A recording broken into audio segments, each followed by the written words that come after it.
Welcome back to Power to Change, a podcast production of Warriors Heart USA and Power to Change LLC. We believe a man's soul is worth fighting for. I'm Bob Bauer, your host, and we've been on this journey studying John Maxwell's book, Sometimes You Win and Sometimes You Learn. It is a 13 episode series. We are on episode 10, so we're coming close to the end. Now, throughout this journey, we are learning that life is a challenge, and how we face those challenges determines our outcome. Well, today I'm combining two chapters of the book since they're similar: problems and bad experiences. In fact, both of these topics piggyback on the last episode we covered, which is adversity. So let me ask you this question. What problems have you faced that seemed insurmountable? What were your emotions that you experienced during these times? Just speaking in general terms, I can't tell you how many times I found myself in a hole that I thought I could not get out of. In fact, I often made matters worse simply by ignoring the problem and then running away from most of them. I had all kinds of excuses for all my failures and no solutions. But let me share a story found in the book as told by John Maxwell about Noah, the builder of the ark, and what it might be like if God told him today to build the ark. And let me tell you, if you think you have problems, listen to Noah. Well, one day God approached Noah and said, in 6 months, I'm going to make it rain until the whole world is covered in water and all the evil people are destroyed. But I want to save a few good people and two of everything that is living on this planet. So Noah, I'm ordering you to build me an ark. Noah was trembling in fear and fumbling with the blueprints as he looked at God and responded with an affirmative, okay. 6 months and it starts to rain, Noah. You'd better have my ark completed or you can learn how to swim for a very long time. Well, 6 months passed, the skies began to cloud up and rain began to fall. Then the Lord observed Noah sitting on his front step crying. He looked around and there was no ark. Noah, shouted God, where's my ark? Followed by a crashing lightning bolt into the ground next to Noah. Lord, please forgive me, begged Noah.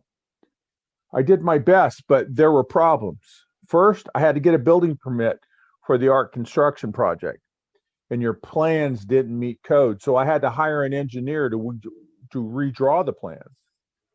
Then I got into a big fight over whether or not the ark needed a fire sprinkler system. My neighbors objected, claiming I was violating zoning by building the ark in my front yard, so I had to get a variance from the city planning commission.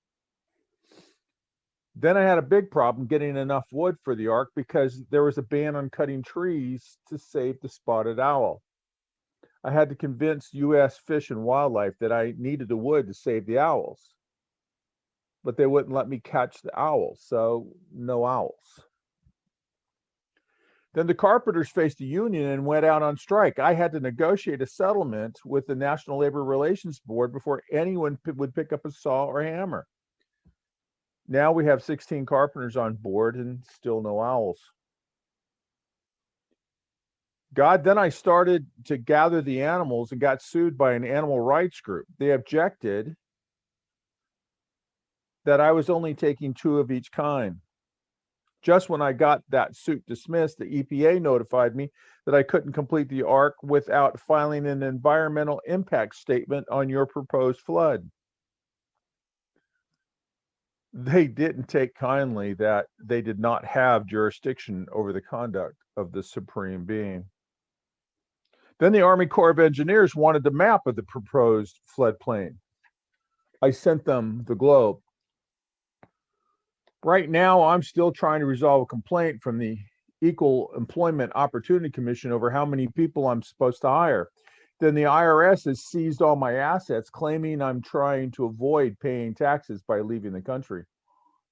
And I just got notice from the state about owing some kind of use tax. Lord, I really don't think I can finish your ark for at least another 5 years. Then the sky began to clear, the sun began to shine, and a rainbow began to appear across the sky. Noah looked up and smiled. Lord, you mean you're not going to destroy the earth? He asked hopefully. Nope, God sadly replied. Seems the government's already done that. Now we can sit and chuckle at that, but I have to tell you, even though the story sounds outrageous, like it could never happen in this day and age, but really the story has relevance. How many times have you started a project or ventured out only to be stopped by something completely out of your control?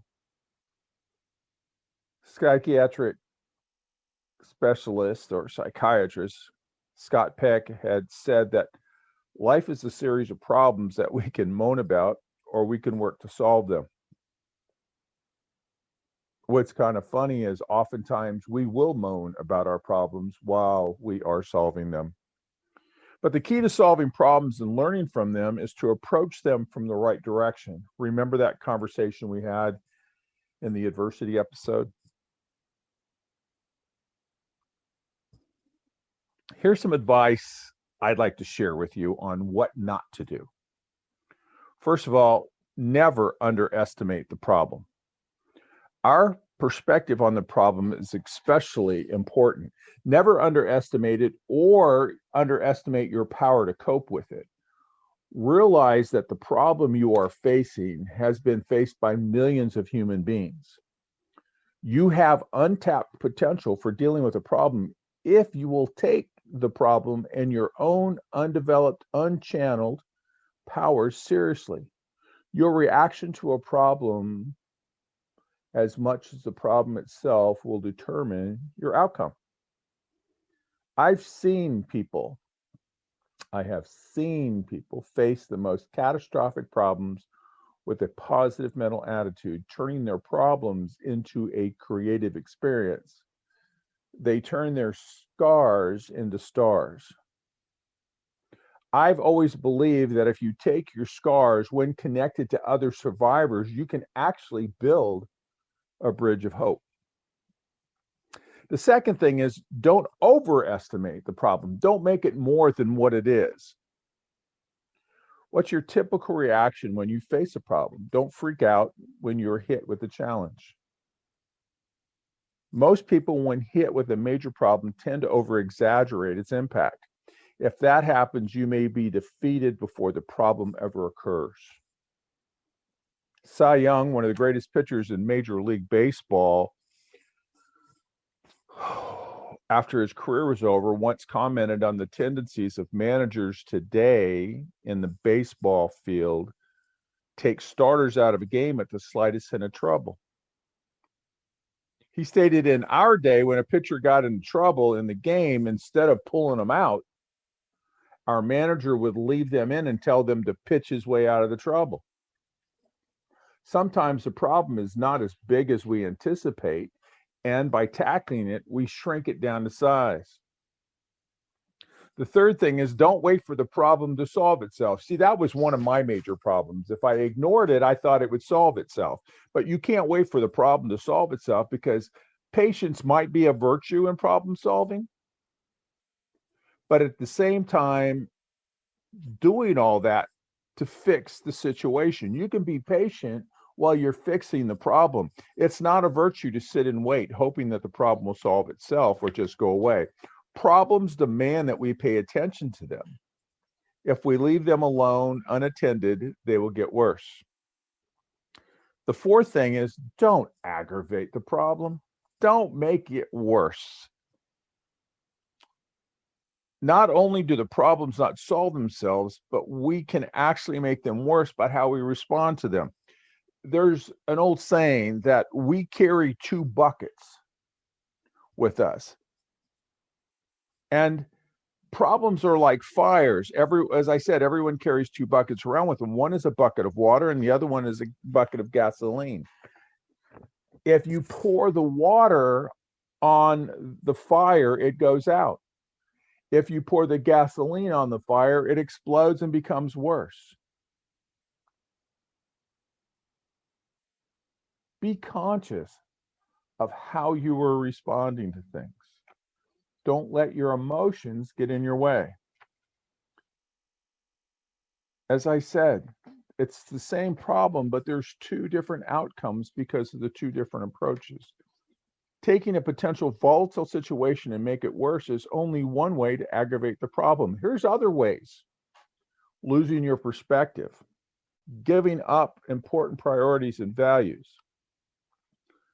losing our sense of humor. You got to know how to laugh at yourself. Feeling sorry for ourselves, blaming others for our situation. Now, frankly, I got to be honest with you. I have experienced all of those problems. And yes, there are times in my life I have thrown gasoline on the fire. So positive thinking is how you think about a problem. Enthusiasm is how you feel about a problem. And the two together determine what you'll do about a problem. That's a saying by Norman Vincent Peale. Now, if you want to overcome problems and turn them into opportunities for learning, I would suggest that you follow these 4 different suggestions. 1, anticipate the problem. I'm not telling you to sit around thinking about the problem all day long, thinking about problems that could happen. There's an old saying, the punch that knocks you out is not necessarily the hardest one, but the one you didn't see coming. Have contingency plans. This is something I learned in the military. I even learned it, in law enforcement. Always have a plan to follow up or to engage with in the event that your initial plan doesn't work. Seeing problems coming does not imply that you sit around worrying about them. Let me share a story here. It's kind of a humorous one. It's about a man that was wakened in the middle of the night by his wife and who thought he heard a burglar in the house. The man slowly got up and went downstairs where he encountered a gun in his face. The burglar orders him to turn all the valuables over to him, then started to leave. The man stopped him and encouraged him to come upstairs and meet his wife because she's been waiting for him every night for 30 years. Communicate the problem. Now, there's an old saying by Lou Holtz, former coach of Notre Dame, said, don't tell your problem to people because 80% don't care and the other 20% are glad you have them. But on the other hand, if you work with people, we must communicate what our problems are, especially if it'll affect them. We owe it to them. Our solution lies in receiving help from people, someone else, who is able to help us solve the problem. Share what your challenge is with a group, with a team, with your inner circle. Together, you can find some alternatives on how to address it. And in the end, evaluate the problem. Never open a can of worms unless you plan on going fishing. How do you do that? You need to ask yourself, what is the issue? You may have to adjust yourself to the size of the problem. Ask yourself, does this issue really matter? Is it worth me putting forth a lot of effort to address it? Because sometimes it will work itself out. And yes, I said earlier, and I still stand with it, you can't wait for it to solve itself. But don't make matters worse than what they are. And you need to ask yourself, who is involved? Oftentimes, problems are problems because people are in the middle of them. Is somebody the problem? Do we need to extricate them from the problem? Maybe reassign them someplace else?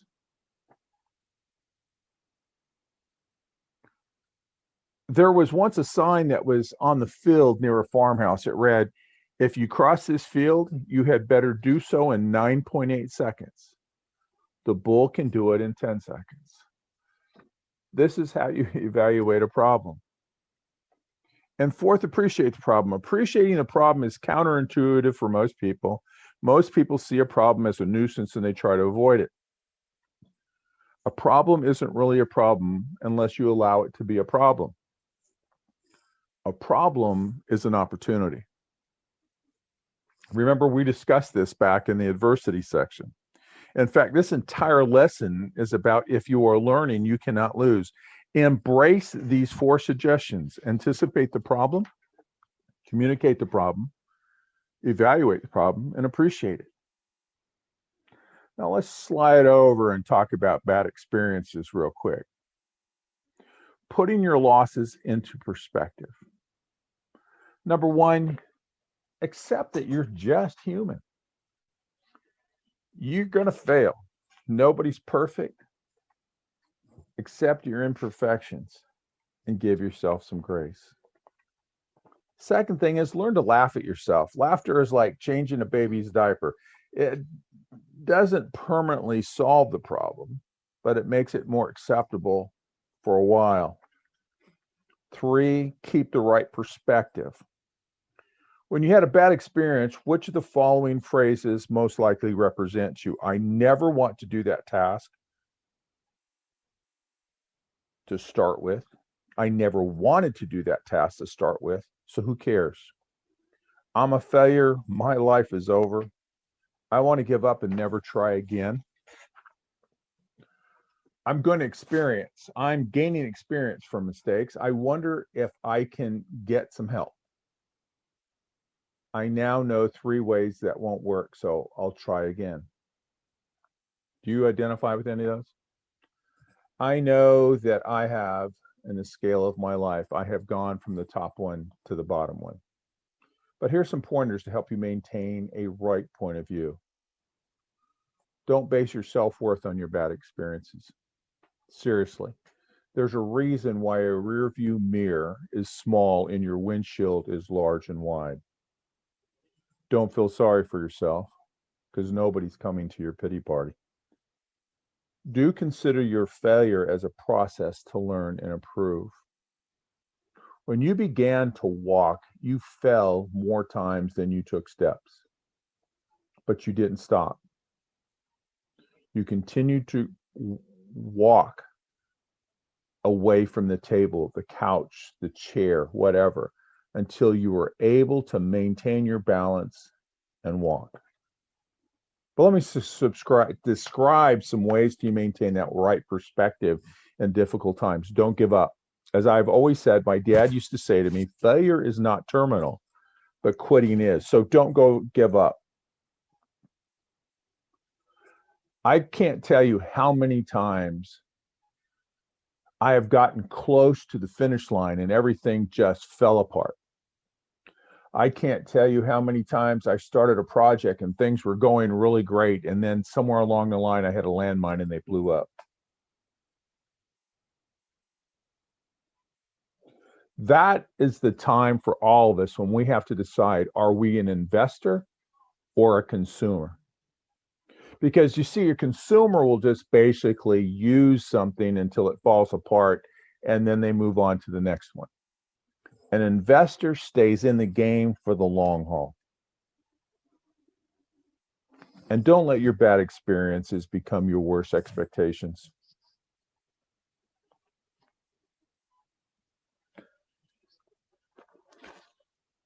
You know, there is an example that's given in the book, and basically it's 2 different titles. It says bad experiences based on ignorance and bad experiences based on stupidity. Under the bad experiences, I don't know better, so I did it. I didn't know better, so I didn't do it. And the other side of the coin is bad experience based on stupidity. I knew better, but I did it anyhow. And then I knew better, and I didn't do it. What role does a lack of discipline or poor choices play in bad experiences? Think about it. Let bad experiences lead you to a good experience. Everyone can relate to having a bad experience in life, but not everyone works to turn it around. That is possible. That is only possible when we turn our losses into learning experiences. You just have to remember that bad experiences are bad only if we fail to learn from them. And good experiences are almost a result of previous bad experiences.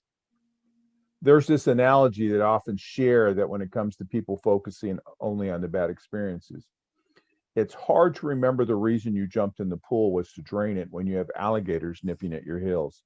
Turn your bad experiences into a springboard for you. And as I wrap up this podcast, I want to close with this story. There was a young lad named Giuseppe. He was named after his father, who was an immigrant from Italy. The family settled in California. Now, young Giuseppe was called Joe since they lived in America. However, his father called him good for nothing Joe because he hated fishing. His father loved fishing because it was the family business. The smell of the boat made him sick. Yet little Joe offered to work in the office or repair nets, but his father was simply disgusted with him.